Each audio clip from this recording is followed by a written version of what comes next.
Leo katika simulizi ya The Chronicles ya hapa Mara TV, tunakuletea simulizi ya ndugu Adolf Hitler.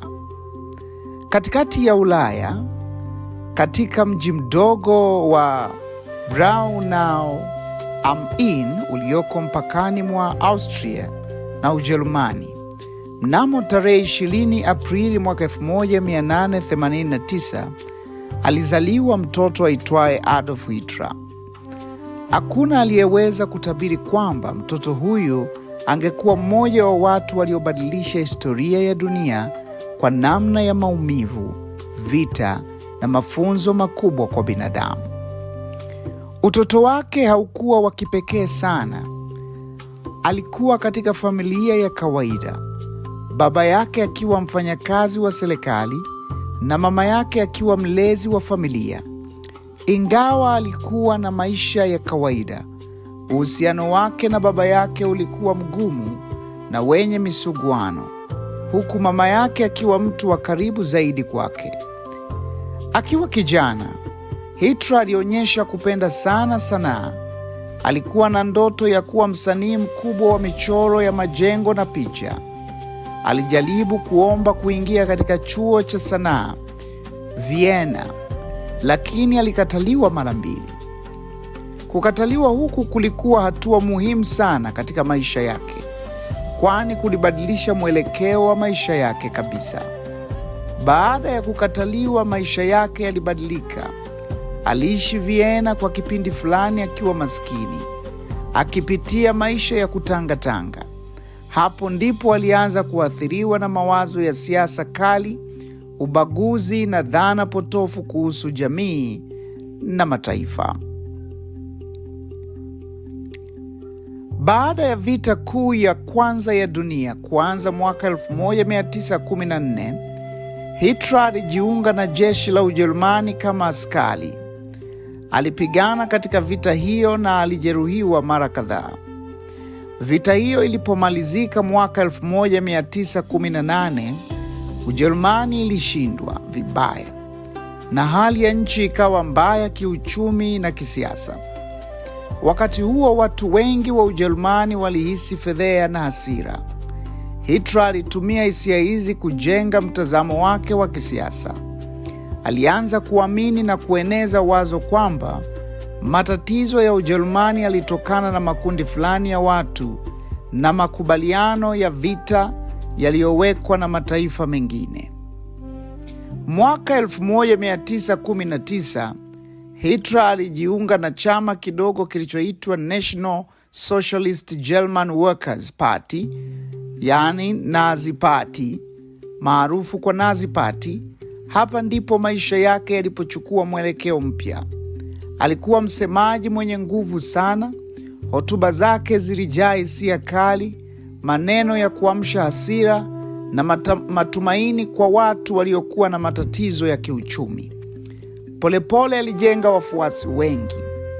Mwaka 1923 alijaribu mapinduzi ya kuipindua serikali ambayo ilishindikana na akafungwa jela. Akiwa gerezani aliandika kitabu chake maarufu Mein Kampf, ambacho kilieleza mawazo yake ya kisiasa na mipango yake ya baadaye. Baada ya kutoka gerezani, alianza tena kujenga chama chake kwa njia ya kisiasa badala ya mapinduzi ya moja kwa moja. Hali ya uchumi wa Ujerumani ilipoharibika zaidi kutokana na mdororo wa uchumi wa dunia, watu wengi walivutiwa na ahadi zake za mabadiliko. Mwaka 1933, Hitler aliteuliwa kuwa kansela wa Ujerumani. Hili lilikuwa hatua kubwa sana katika historia ya taifa hilo. Baada ya muda mfupi, alitumia nafasi hiyo kuimarisha mamlaka yake. Alibadilisha sheria, akapunguza nguvu za bunge na kuanzisha mfumo wa utawala wa kiimla.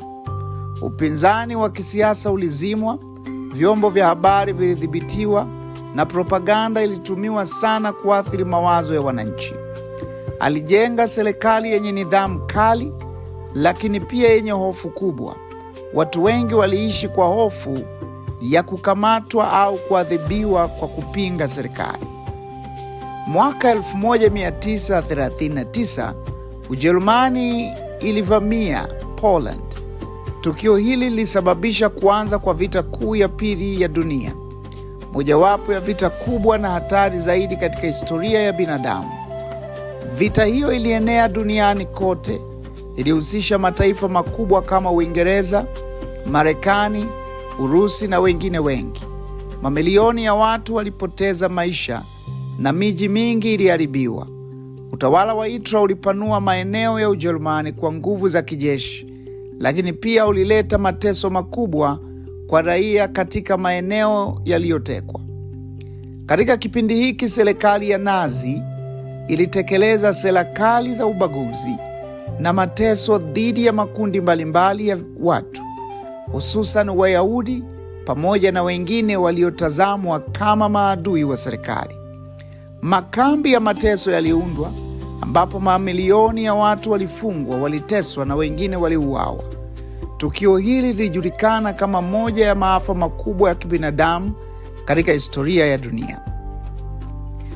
Kufikia mwaka 1944 hadi 1945, Ujerumani ilikuwa inaanza kushindwa vita. Maadui wake walikuwa wakisonga mbele kutoka pande zote.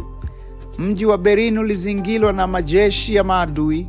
Hitler alijificha katika makao yake chini ya ardhi, bunker, akiwa na viongozi wake wa karibu.